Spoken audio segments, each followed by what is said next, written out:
Hello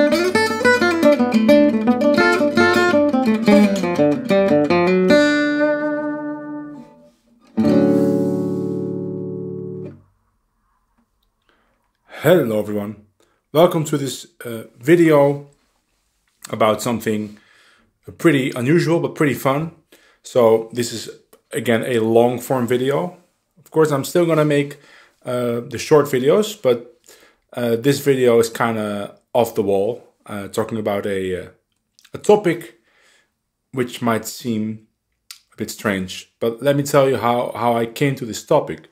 So since I've started uploading teaching videos regularly on my channel, I'm getting tons of recommendations by YouTube, recommended videos by other teachers, and I like to check them out to see what they talk about, the way they film it, the way they discuss different topics, because I can learn from that. And sometimes I discover new guitar players that way, and I recently saw a lesson featuring Nashville-based guitar player Guthrie Trapp. Now, I've never heard of him, but he's very famous. But the thing is, if you're stuck in a certain style, especially probably when you're stuck in jazz or gypsy jazz, you tend to mainly know the players in that style, right? So, even though he's very famous, I never encountered him before, but he's a great player.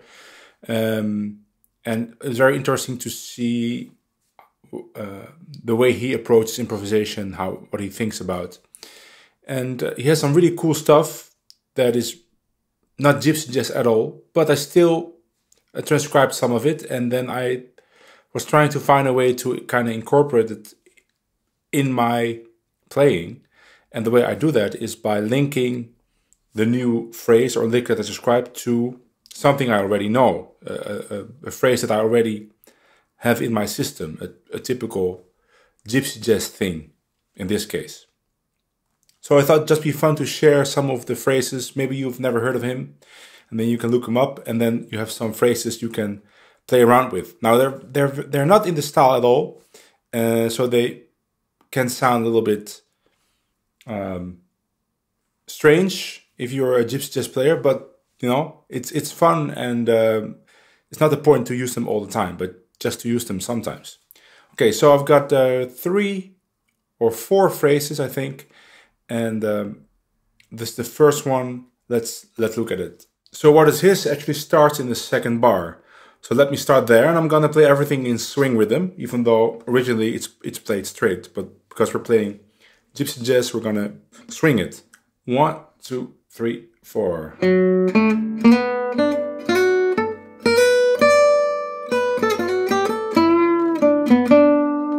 1, 2, 3, 4.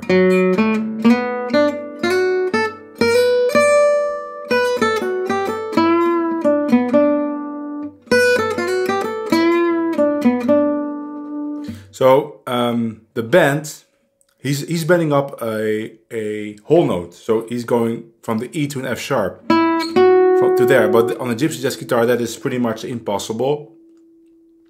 Maybe it's possible, but I wouldn't recommend it. You will strain your hands. So I'm just gonna bend up a half note, and it still works because now we're playing the minor 3rd, and that's bluesy. But his sounds more like, right?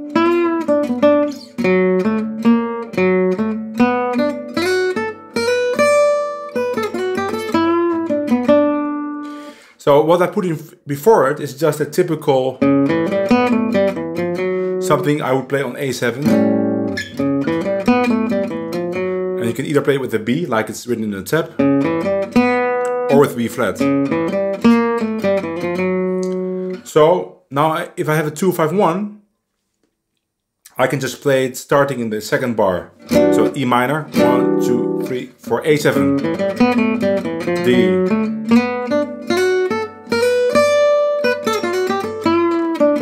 Of course, the D part lasts very long. So when can you play this? I'd say you could play this at the end of a part where there is a D chord finishing the A part, for example, and then again a D part at the beginning of the 2nd A, like Coquette. So let me demonstrate it for you on Coquette. And I'm going to use my backing track that's on YouTube, link in the description.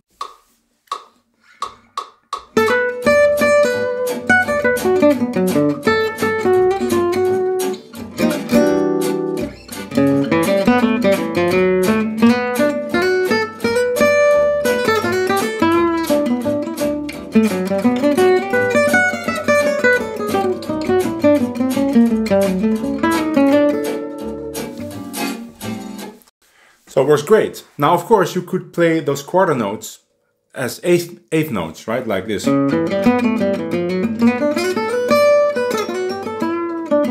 So then you can play the lick in more places because now it's quicker. So the second lick ends in a similar way with the bend to the F.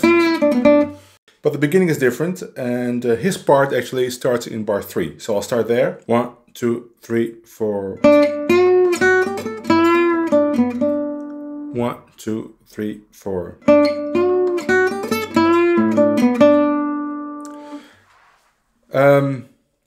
So now I chose to make the first bend from F to F sharp. It's pretty hard to bend on the G string on the Gypsy Jazz guitar, but it's more about the effect. If you don't manage to get the F sharp, it will still work. It's like you're kind of curling the minor third. Like that's also a blues thing, so you could do it. But he's bending twice from the E to an F sharp.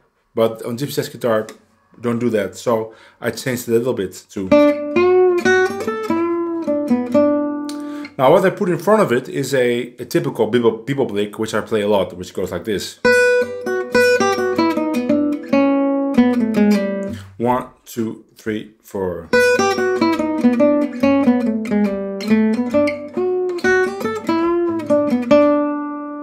So maybe you wonder why I put a lick in front of it that I already know. It's just because if I practice it like that, then every time I play this lick, I see the possibility of playing that new thing. And after a while, that new thing will become its own thing, and I don't need the thing before it, the lick before it.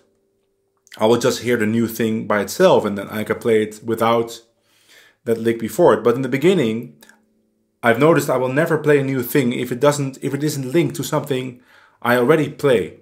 So that's why this is in front of it. 3, 4.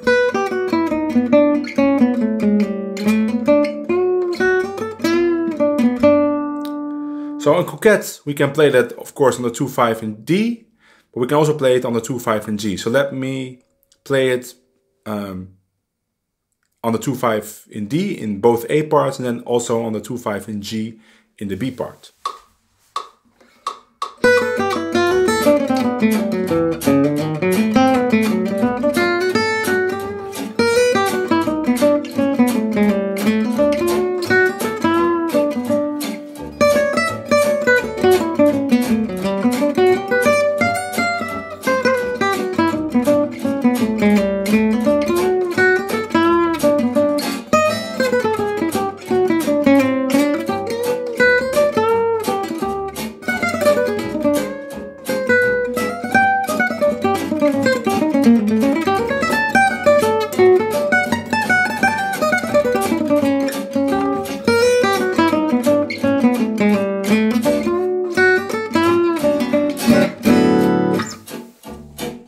Okay, the third lick is actually something I've heard before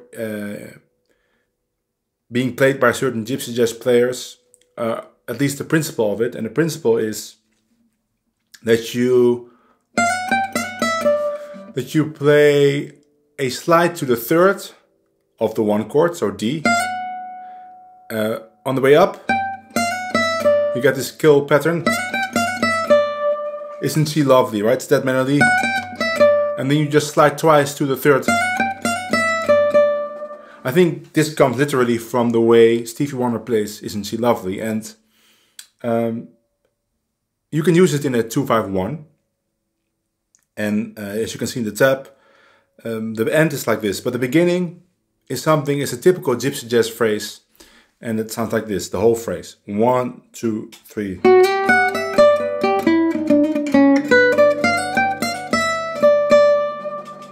One, 2, 3.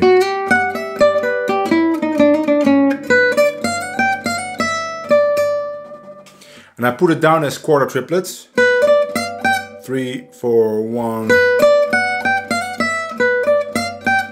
Of course, you can change the rhythms to eighth notes or whatever you want. And one more time, as it is written in the tab. 1, 2, 3.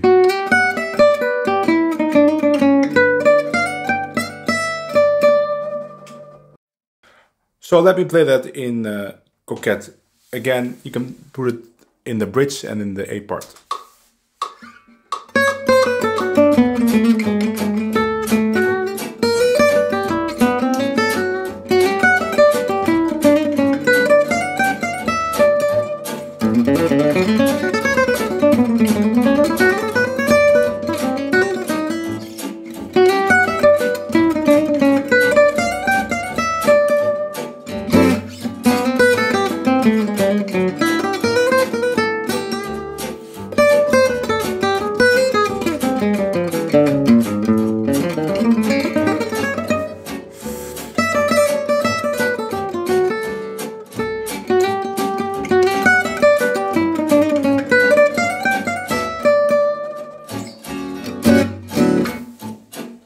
Okay, one more, and this is a really cool one. This is a bluesy one. It's pretty difficult to play, but give it some time.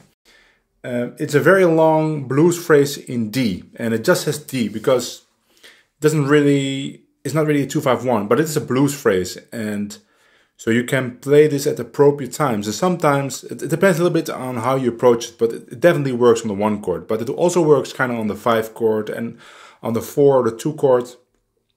It's just a very bluesy phrase, so anytime you feel like you could play something bluesy, you can play this. There's nothing attached to it from Gypsy Jazz. This is just, the complete phrase is by Guthrie Trapp, and it sounds like this. 1, 2, 3, 4.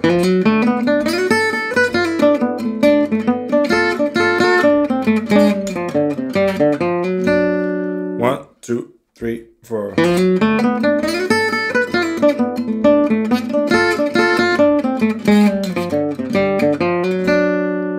It's always the case where if you learn a new blues lick after you've known a ton of other blues licks, and I have studied George Benson, Uwe Kenius, Wes Montgomery, Grant Green, and I took all their blues things, blues conventions, then if you learn a new one, you recognize the elements, but because the order is different or maybe a little embellishment is different, it sounds fresh. So for instance, this curl here, so a curl is when you push up the notes a little bit without bending a half step. I already know it, but I bend it like this because I have a phrase where I need my first finger to be free, which goes like this.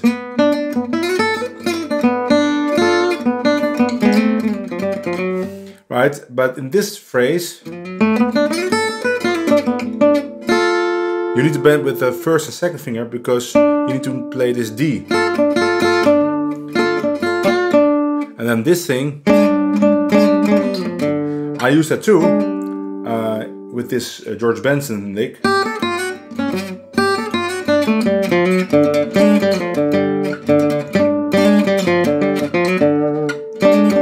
But now, it's a little bit different. And that's the combination makes it special. 1, 2, 3, 4.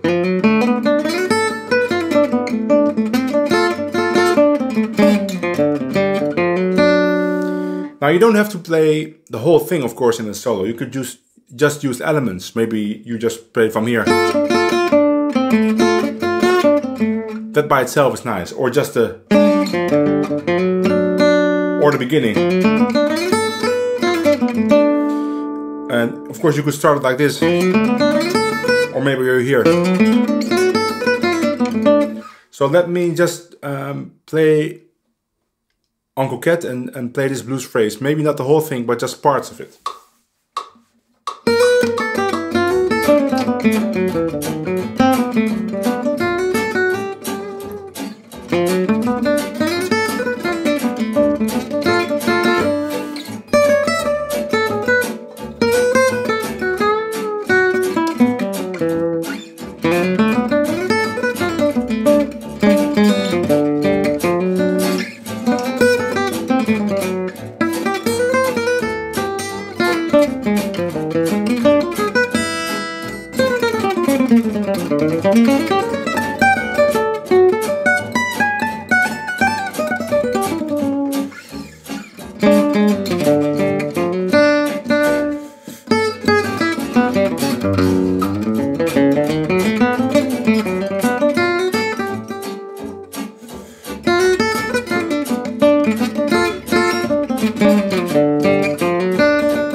So yeah, I tried to use all the phrases, but as you can see, it can sound pretty cool.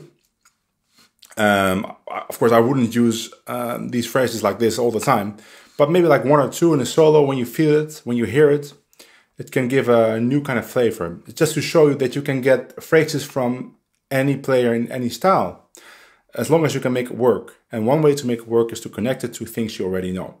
Now, I transcribed more of Guthrie Trapp, a bunch of minor stuff, and I will make a video later this week or maybe next week and show you some of the minor things which are also really cool. I even have some dominant things which are also cool. They're a little bit country-like, and it's a nice flavor. So I will see you all in the next video. And of course, if you enjoy these videos, please like, subscribe. Bye!